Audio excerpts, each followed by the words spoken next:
Salut, c'est Louisanne, alias Speedy Gonzalez, et je suis en 3e année de pharmacie. Salut, c'est Adèle ou Adèle au tuto et je suis en 3e année de pharmacie.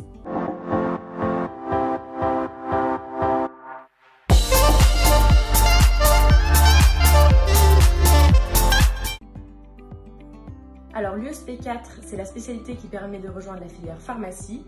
Donc vous aurez plusieurs matières qui sont utiles pour la suite des études et notamment pour la 2e année. Comme les autres spé, la SP4 est coefficient 7, donc c'est un gros coefficient à ne pas négliger et à bien travailler, puisque ça compte pour beaucoup à la fin pour le classement. Mais par contre, à l'inverse des autres spé, ça s'organise pas sous forme de modules qui sont communs avec les autres spécialités. En fait, c'est un seul gros bloc qui est spécifique à la pharmacie, ce qui fait qu'à la fin de l'année, au partiel, ce sera une épreuve d'1h30 et une seule épreuve d'1h30. Concernant les différentes matières, vous aurez d'abord des cours sur la réglementation et les ordonnances, vous ferez ensuite de la galénique, de la chimie organique évidemment, des cours sur la cinétique et enfin sur la source actuelle des médicaments. Une des particularités de cette spécialité, c'est qu'il y a des ED faits par les profs et du coup il y a une partie réflexion avec des calculs, etc. et une autre partie avec plus des matières à par cœur. Comment apprendre l'ASP? Alors pour la réglementation et les ordonnances, je vous conseille de revoir votre cours assez régulièrement et de faire des QCM. Pour apprendre la galénique, ce que j'avais fait, j'avais appris les quelques cours qu'il fallait apprendre pour pouvoir ensuite du coup faire les exercices et du coup je m'étais entraînée un maximum parce qu'au final, au début ça peut paraître impressionnant tous ces exercices et ces calculs et du coup avec de l'entraînement ça va beaucoup mieux.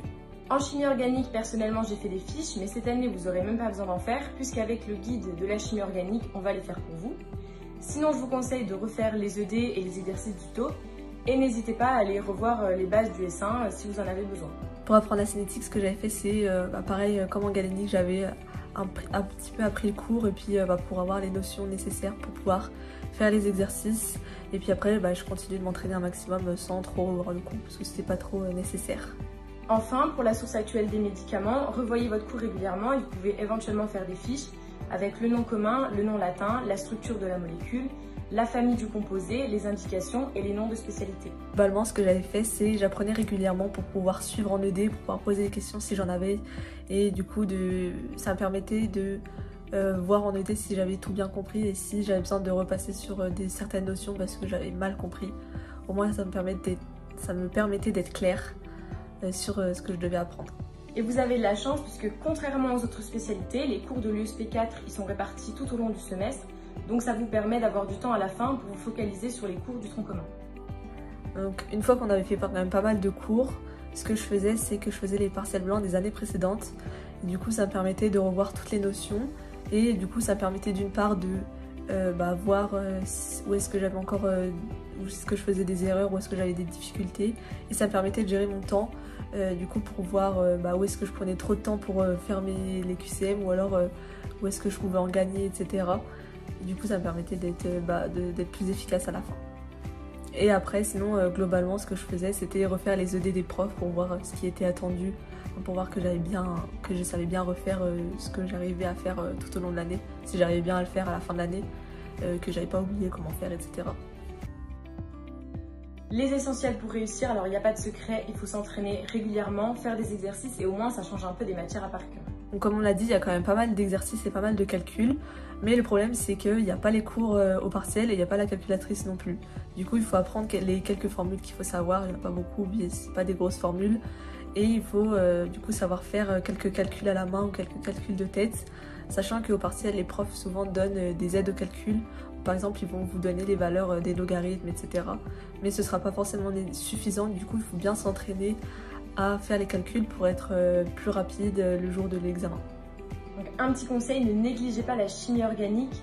Essayez vraiment de comprendre tout ce que vous faites, c'est vraiment pas une perte de temps puisque vous avez déjà beaucoup de questions partielles et c'est super important pour les années d'après. Mais dans l'ensemble, au final, l'important pour apprendre du coup c'est de comprendre avant pour pouvoir déjà mieux intégrer les notions, pouvoir mieux les ressortir et pouvoir les appliquer en fait à n'importe quelle situation plutôt que d'apprendre bêtement les phrases du cours. Concernant mon ressenti par rapport au partiel, c'est vraiment très similaire aux entraînements, on n'a pas eu de mauvaise surprise, les profs n'essaient pas de nous piéger. pendant le partiel, je trouvais qu'il y avait pas mal de réflexions, mais je m'étais pas laissée submerger par la situation. Ce que j'avais fait, c'est que j'avais fait les questions de cours, les questions où je réussissais, enfin où ça me posait pas trop de difficultés, je les avais fait en premier. Et du coup après ça me laissait beaucoup de temps pour le reste, pour faire les calculs qui pouvaient me prendre plus de temps. Et au moins j'étais pas restée bloquée sur une question qui pouvait me déstabiliser tout le long. J'avais laissé de côté, puis je l'avais fait plus tard et après j'avais du coup plus de temps pour le faire. Donc vraiment, allez-y sereinement, parce que comme vous avez peu de choses à apprendre, vous avez peu de choses à oublier, donc tout va bien, pas de panique. Ce sont des matières assez théoriques, mais faut pas se dire que ce sera ça tout le long du parcours. Faut pas que ça vous rebute à venir dans la filière pharmacie, parce qu'au final, les années suivantes, c'est beaucoup plus appliqué à la santé et puis c'est moins théorique. Contrairement à ce qu'on pourrait croire, c'est vraiment une filière qui ouvre plein de portes. Il n'y a pas que du comptoir en officine, vous pouvez aussi travailler à l'hôpital, dans des laboratoires de biologie médicale ou encore dans l'industrie.